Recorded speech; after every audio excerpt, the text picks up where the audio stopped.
ধন্যবাদ। দীপার ক্ষতি করতে গিয়ে এবার সোনার কাছেই ধরা পড়ল রুবি। হ্যাঁ বন্ধুরা, এমনটাই দেখতে পাবো আমরা অনুরাগের ছোঁয়া ধারাবাহিকের আগামী পর্বগুলোতে। সকলেই যখন কেক কাটা নিয়ে ব্যস্ত থাকে, কেক খাওয়া নিয়ে ব্যস্ত থাকে, ঠিক সেই মুহূর্তেই রুবি প্ল্যান করতে থাকে যে এবার সকলকে সে অজ্ঞান করে ফেলবে। আর সেই জন্যই সে মেঝেতে স্প্রে ছড়িয়ে দেয়, যেন সবাই জ্ঞান হারিয়ে ফেলে। আর এই সুযোগে সে তার কাজটা কমপ্লিট করতে পারে। যখনই সেই কাজ অনুযায়ী মেঝেতে স্প্রে ছড়িয়ে দিতে থাকে, ঠিক সেই মুহূর্তে সোনা এসে হাজির হয় আর বলে যে আপনি নিজে কি করছেন। এতে খুব ঘাবড়ে যায় রুবি, ভাবতে থাকে সোনাকে তার হাতের স্প্রের বোতল দেখে ফেলেছে। তখনই সোনা বলে যে আপনার হাতে ওটা কি। তখনই রুবি সেই স্প্রের বোতলটা লুকিয়ে ফেলে আর বলে যে আমার হাতে কিছুই নেই, তুমি ভুল দেখেছো সোনা, আমি তোমার রিং খুঁজছিলাম, আমার রিংটা হারিয়ে গেছে, সেটা কোথাও খুঁজে পাচ্ছি না। সোনা ও রুবির কথা শুনেই দীপা বুঝতে পারে যে নিশ্চয়ই কোনো ঝামেলা পাকাতে চাইছিল ওই রুবি। এখন সোনার কাছে ধরা পড়ে গেছে। তখনই দীপা রুবির সামনে আসে। তখনই হাতে একটা স্প্রের বোতল দেখতে পায়। তখনই সোনা বলে, আমি আপনার হাতে ভুল দেখিনি, আমি দেখেছি আপনার হাতে কিছু একটা ছিল, আপনি সত্যি করে বলুন আপনি এখানে কি করছিলেন। সেই মুহূর্তেই দীপা রুডির হাত থেকে তার স্প্রের বোতলটা ছিনিয়ে নেয় আর সবাইকে বলে, এই যে দেখুন, সোনা ঠিকই কথা বলছে, ওনার হাতে এটাই ছিল। সোনা তখন স্প্রের বোতলটা হাতে নিয়ে নেয় আর বলে যে এটা তো অজ্ঞান করার স্প্রে, তার মানে উনি আমাদের সবাইকেই অজ্ঞান করে ফেলতে চেয়েছিল।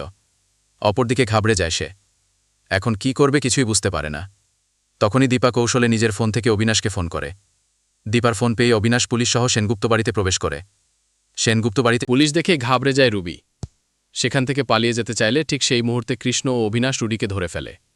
তখন অবিনাশ বলে, তুমি কোথায় পালাবে, তোমার পালানোর রাস্তা বন্ধ।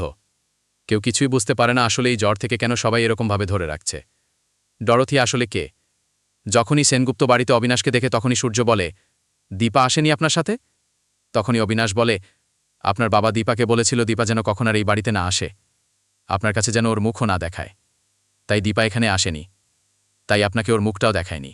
তখন প্রবীর বলে, আমি ভুল করেছি, তবে আমি আমার কথা ফিরিয়ে নিচ্ছি, তুমি ওকে ফোন করে আসতে বলো এই বাড়িতে।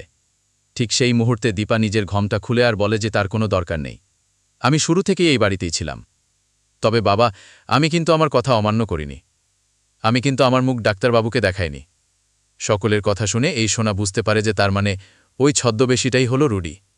তাই এবার রুডির মুখোমুখি হয় সোনা এবং সেখানে এসে বলে, তোমাকে আমি বিশ্বাস করেছিলাম, কিন্তু তুমি আমাকে বারবার ঠকিয়েছে, তবে এবার আর তোমায় আমি ক্ষমা করব না। এই বলেই রুডির নকল চুল ধরে টান দিতেই রুডির আসল সত্যিটা সবার সামনে বেরিয়ে আসে। তখন সোনা বলে, তোমাকে এবার উচিত শিক্ষা দেব, তুমি আমার মায়ের ক্ষতি করার জন্য মাকে বারবার বিপদের মধ্যে ফেলেছ, এই বাড়িটাকেও বিপদে ফেলেছে, কিন্তু মা প্রতিবার আমাকেও আমাদের এই পরিবারটাকে বাঁচিয়ে নিয়েছে, তাই আমি নিজে দাঁড়িয়ে থেকে তোমাকে পুলিশের হাতে তুলে দেব।